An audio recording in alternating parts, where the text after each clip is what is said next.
မင်္ဂလာပါကျွန်တော် YouTube မှာပြန်ပြီးတော့ဗီဒီယိုမတင်ပြတာမအားလို့ပေါ့နော်မအားလည်းကျွန်တော်မတင်ပြဘူးဆိုတော့အခုဒီနေ့တော့မအားရဲ့ဂျာက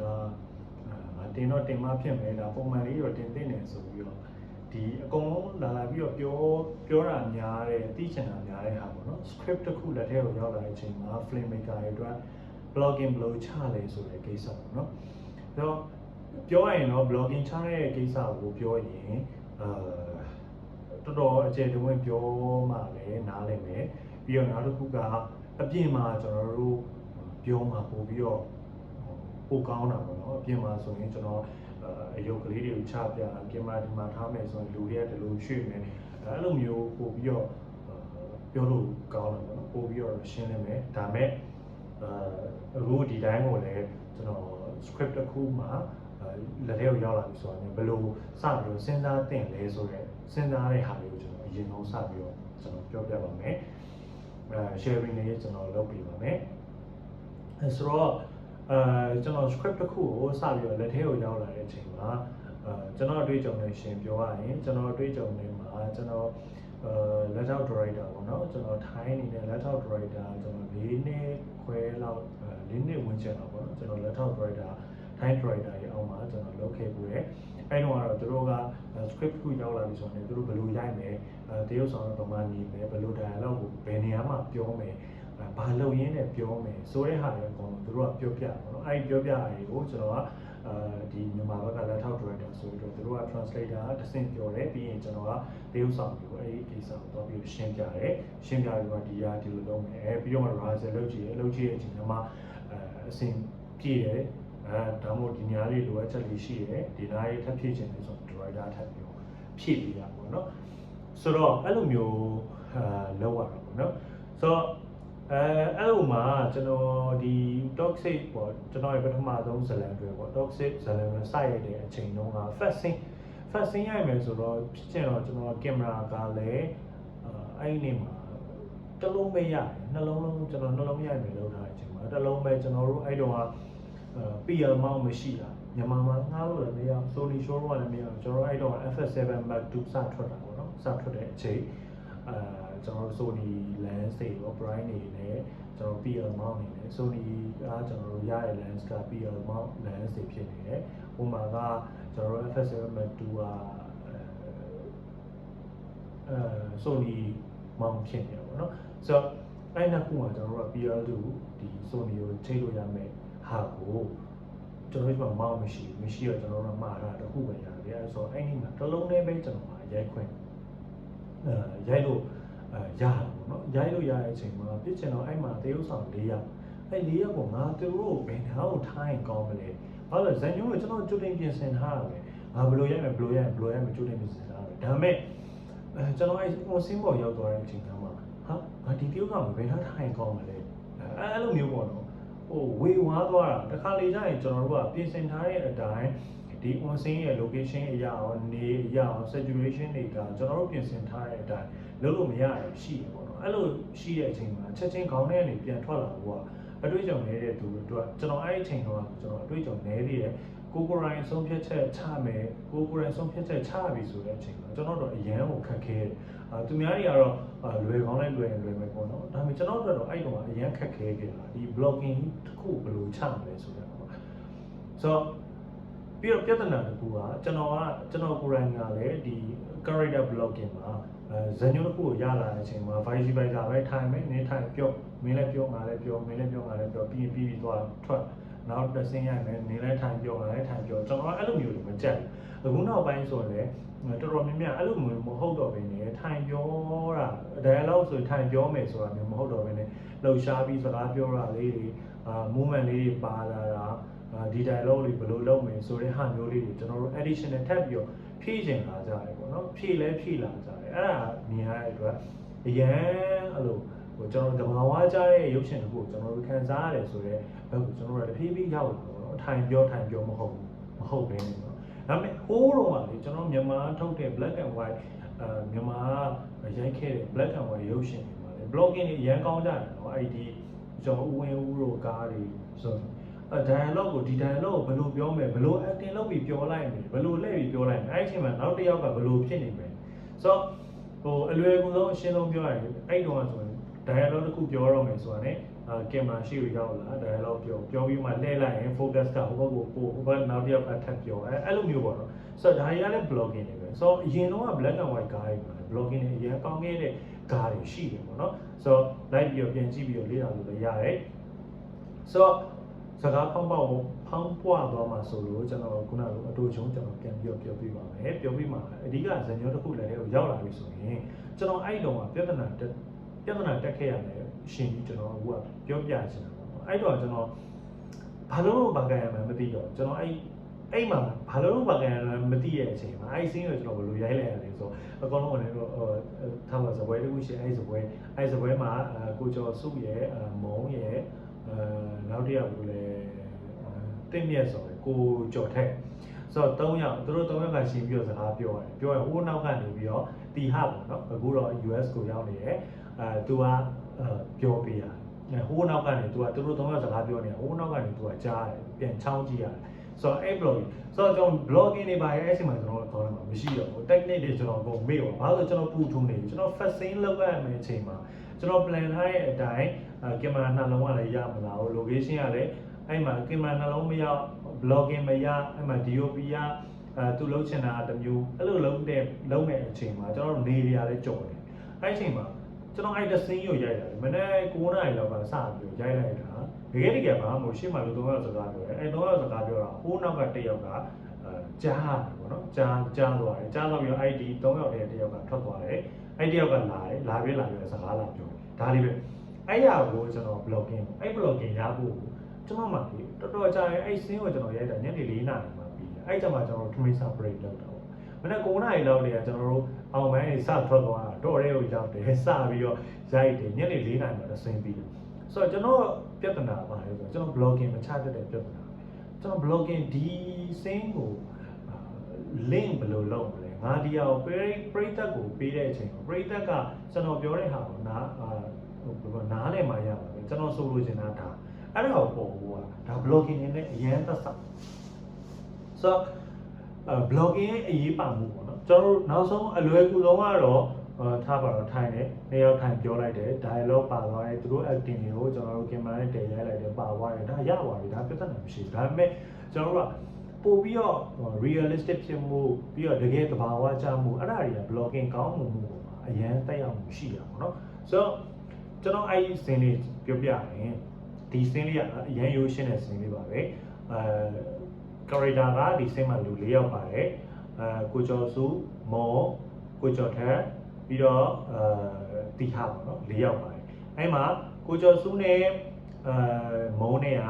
ဟိုးတော်ကသမီးကြီးစား2ယောက်ကအတွဲသမီးကြီးစားတင်းမြတ်စောကိုကျော်ထက်ကသူတို့2ယောက်တကယ်ချင်းနောက်တီဟာကကြတော့တကယ်အခုမုံရဲ့ယောက်ျားပေါ့အခုလက်ရှိယောက်ျားအတွဲရဲ့အရင်တော့ရေးစားဟောင်းရဲ့သူ့ယောက်ျားရဲ့သူ့တငယ်ချင်းပါတယ်4ယောက်အဲ့4ယောက်ကတောထဲမှာသူတို့ကပါလေအပင်နေကျွန်တော်တို့ပန်းနေအဲ့အရာတွေကိုသူတို့ကယူပြီးစမ်းသပ်မှုလုပ်နေတယ်အဲ့ဒီအချိန်မှာစမ်းသပ်မှုလုပ်နေကြတယ်သူတို့ကိစ္စလေးကိုပြောကြတယ်နော်ပြောကြတဲ့အချိန်မှာကိုကျော်ထက်ကဘာပြောလဲဆိုတော့နင်တို့နှစ်ယောက်ကရင်တိုင်းမဲ့တော့စကားမဖြစ်တယ်ညာဖြစ်တယ်ဟိုတော့ကနင်တို့နှစ်ယောက်ချစ်ခဲ့ကြတယ်ဆိုတဲ့ဟာလေးကို तू ကအရေးမှုကလေးပြောပြတယ်ပြောတဲ့အချိန်မှာဟိုးနောက်မှာဒီနှစ်ယောက်ကသမီးစားပါဆိုတော့တကယ်မုံရဲ့ယောက်ျားမသိဒီဟာမသိဘူးမသိဘဲနဲ့ तू ကအဲ့ရအောင်နဲ့ဆိုတော့များကြားလိုက်တဲ့အချိန်မှာ तू ကတစ်ပင်တော့ကနေဟာဒီနှစ်ယောက်ကသမီးစားဖြစ်နေတယ်ဒီနှစ်ယောက်တပူလိုဖြစ်နေတာငါ့ကွယ်ရမှာသူတို့ကရီးစားဟောင်းနေပြန်များတွဲနေကြလားဆိုပြီးတော့တီဟာစိတ်တူပါပေါ့စိတ်တူပြီးတော့အဲ့ချိန်မှာစပြီးဒီကောင်မလေးကိုတန်တရားစပြီးဝင်သွား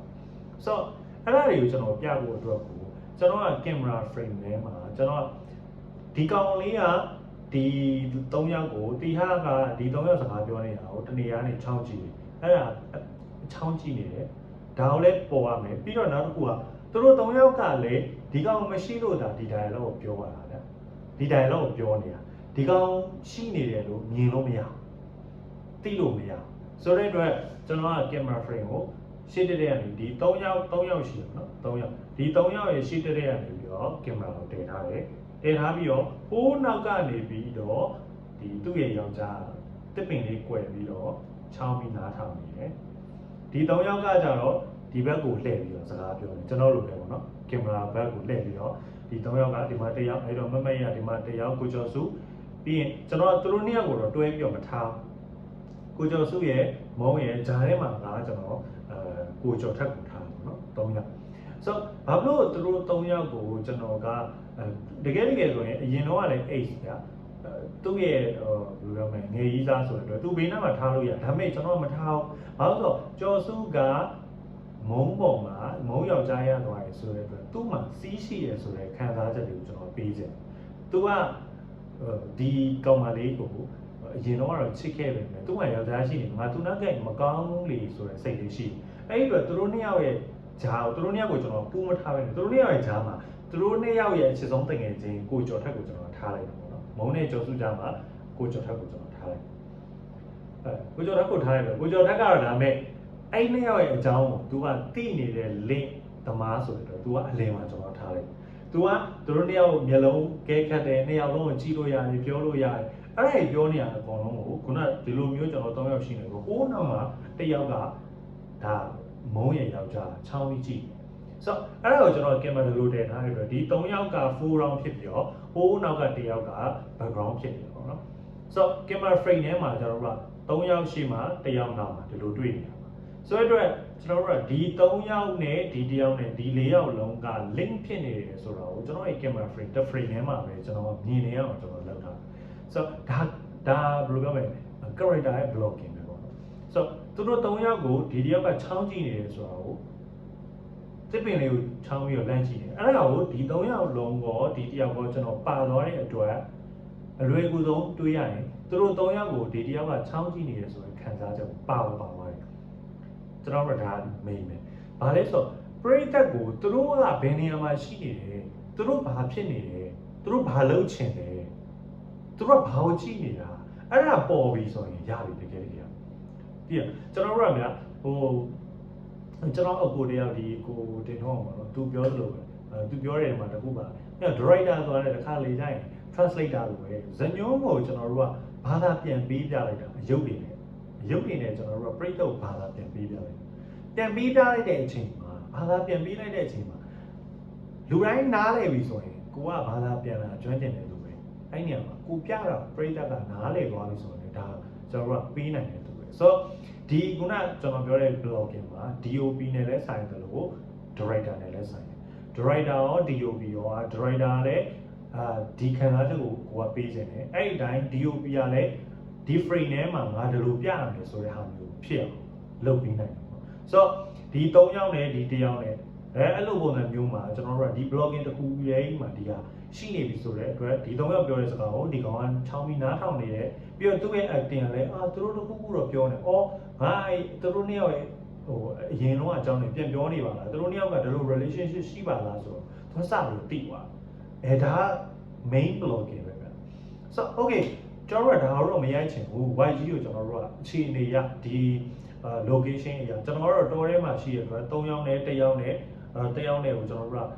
link လုပ်ပြီးကျွန်တော် YG ကိုကျွန်တော်တိတ်ကြလို့တင်နေလို့ရတော်တယ်ဘက်ဒါပေမဲ့တခါတလေကျရင်ကျွန်တော်တို့ကအခန်းလေးချင်းနေတာလေးရှိတယ်တိတ်တိတ်လေးဖြစ်နေတာမျိုးလေးရှိတတ်တယ်အဲ့ဒီအချိန်ကျရင်တော့ခုနက3ယောက်နဲ့1ယောက်နဲ့ link ဖြစ်နေဘူးခက်ခဲသွားအောင်ဆိုတော့အဲ့လိုမျိုးအခြေအနေမှာကျရင်main ကိုကျွန်တော်တစ်ခါတလေကြိုက်ပေါ့နော်ကျွန်တော်ဒါဂျားဖြတ်ပြီးပြောကြတယ်တခုရှိတယ်ဒါကျွန်တော်မှန်တယ်လို့ပြောနေတာမဟုတ်ဘူးကျွန်တော်ရဲ့အယူအဆနဲ့ဒီ story မှာဘယ်လိုပြောမလဲထည့်ရမယ်ဟာ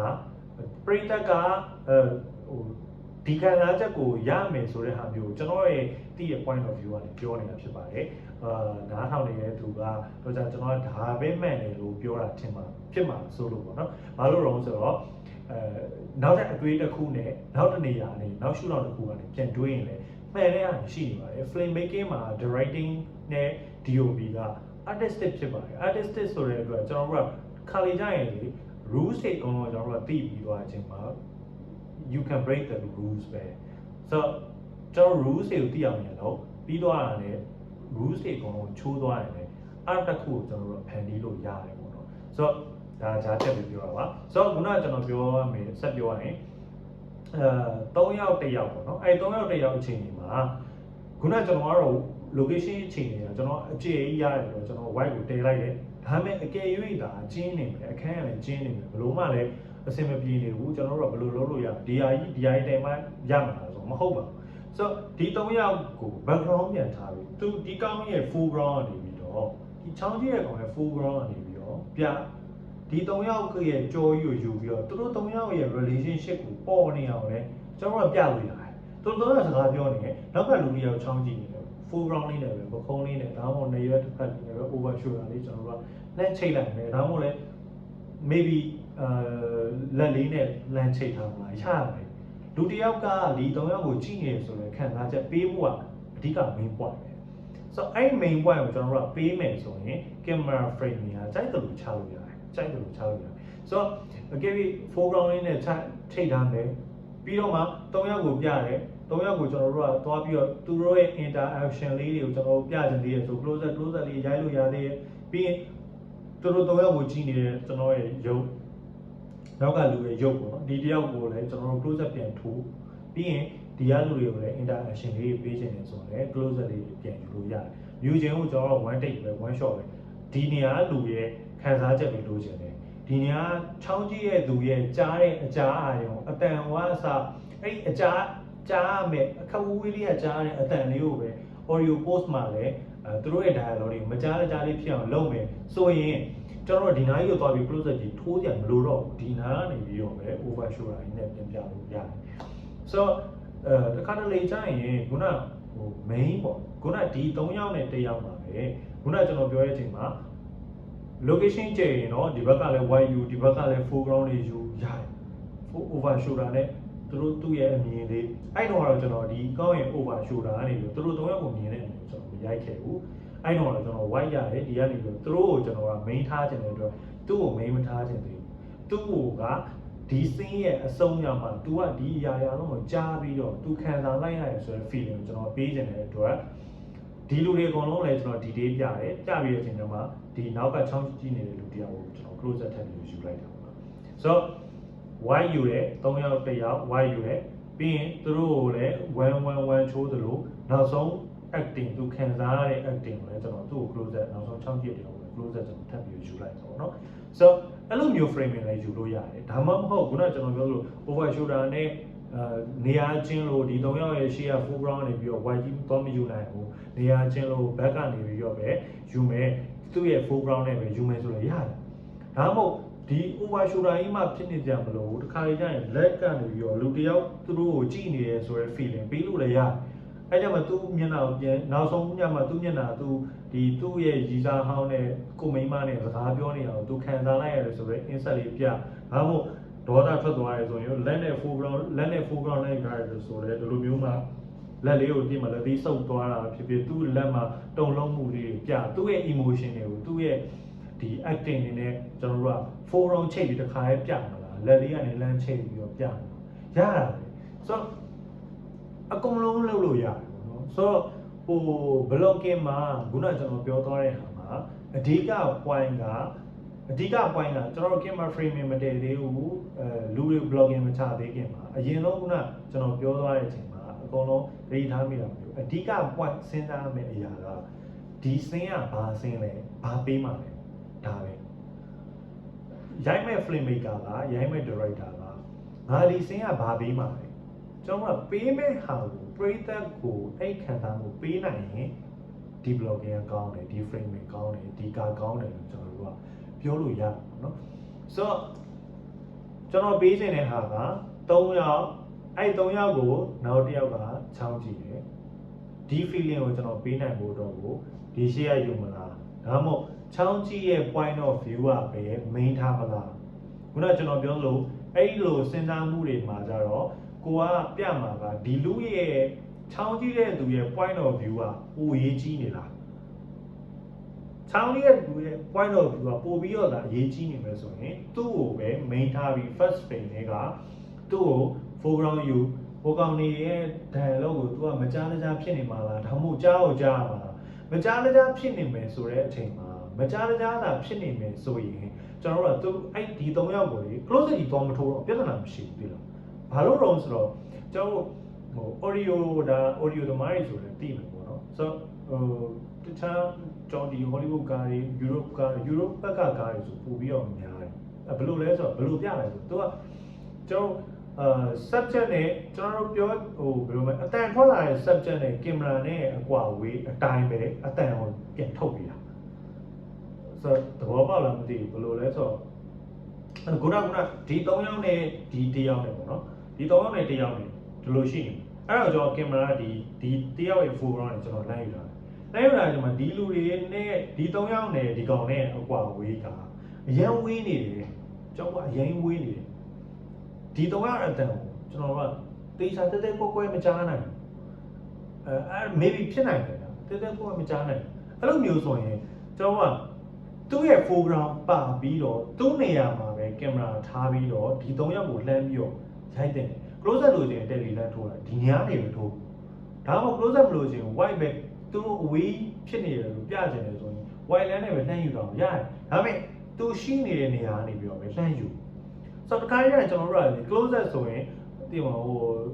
50လို့35 85တက်ပြီးကျွန်တော်တို့ရှေ့ကတ်လိုက်တာမျိုးပဲဖြစ်ဖြစ်ဘေးကိုထုတ်လိုက်တာမျိုးပဲဖြစ်ဖြစ်လောက်လိုက်ကြတာမျိုးရှိတယ်ဆိုတော့အဲ့ဒါကလေခံစားမှုကို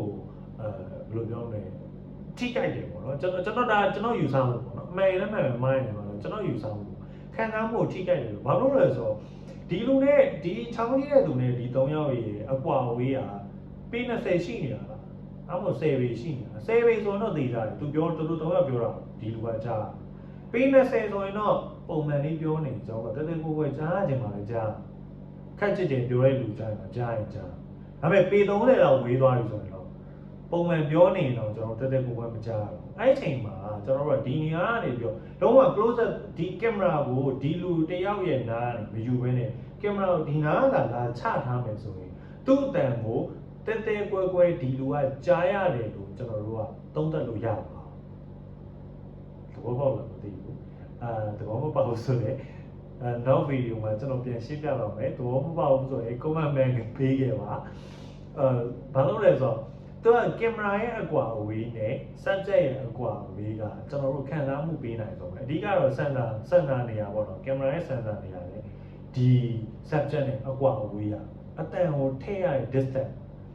ဒါကျွန်တော်ကင်မရာ frame ပြောနေနေ audio ဘက်ကိုတော့နည်းနည်းရောက်သွားတာပေါ့နော်ဆိုတော့ရုပ်ရှင်ကားမှာလည်း audio အရင်အရေးကြီးတော့ဒီ lens ရွှေ့ချယ်မှုနဲ့အတန်ထဲမှုနဲ့ camera frame တွေဒါတွေအကုန်လုံးဆက်ဆက်နေတယ်ဆိုတော့ကျွန်တော်နောက်ပြန်အကျေတဝိတ်သေးချာရှင်းပြမယ်သဘောဒီအခုကျွန်တော်ပြောရတာကိုရှုပ်နေရဆိုလဲကျွန်တော်ပြန်ပြောပါကျွန်တော်ထပ်ပြီးတော့သေချာလေးထပ်ပြီးတော့ရှင်းပြပါမယ်အဲ့တိုင်းကျွန်တော်lens တွေအကွာဝေးပါညာအဲ့ဒါကိုကျွန်တော်သေချာရှင်းပြပါမယ်ဒါပေမဲ့ comment လေးတော့တစ်ချက်ပြောပြပါဦးနားလေထင်တော့ကျွန်တော်မပြန်မပြောပြဘူးဆိုတော့အဓိက close up ဒီနားကနေကြားနေရတာကိုပေ20လောက်ကကြားနေရတဲ့ကိစ္စကိုကင်မရာကို9ပေ10ပေနားကိုတွားပြီးတော့ထားပြီးတော့သူ့နားကိုတွားထားပြီးတော့ကျွန်တော်တို့က close up ရိုက်လိုက်မယ်50 85နဲ့ကျွန်တော်တို့က close up ရိုက်လိုက်မယ်ဆိုရင်သိတာရဲ့ဒီလူကဒီလူတွေရဲ့အတန်ကိုကြားရတယ်ဆိုတဲ့ feeling ကို frame မှာပေးနေတာအဲ့လိုဖြစ်သွားဆိုတော့အဲ့လိုမျိုးဆိုရင်တော့အတန်ကိုသိတာရဲ့ထဲကိုထည့်ရအောင်မယ်ဒီလူကကြားနေတယ်ဆိုပြီးတော့ကျွန်တော်ကကျတော့အဲ့စင်းမှာဒီလူကကြားနေရတယ်ဆိုရင်ကျွန်တော် close up သွားပြီပေါ့ဒါပေမဲ့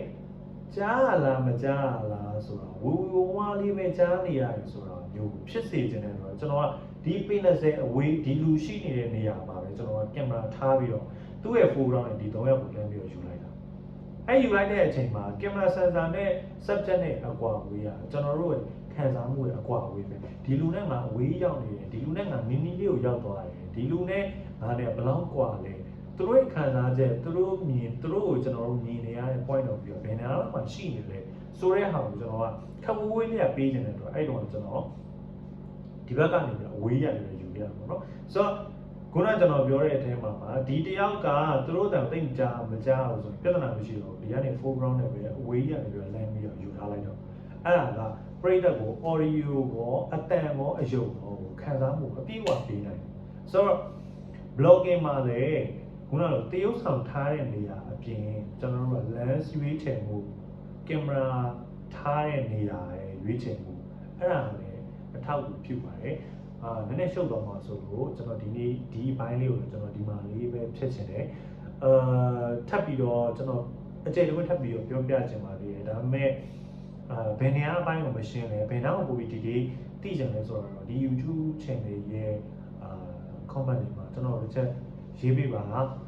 တခြားသူတွေလည်းသိအောင်တခြားသူတွေလည်းသိချင်တယ်ဆိုရင်လည်းပြောပြပါဆိုတော့ကျွန်တော်ထပ်ပြီးတော့တင်ပြပါမယ်ကျေးဇူးများတင်ပါတယ်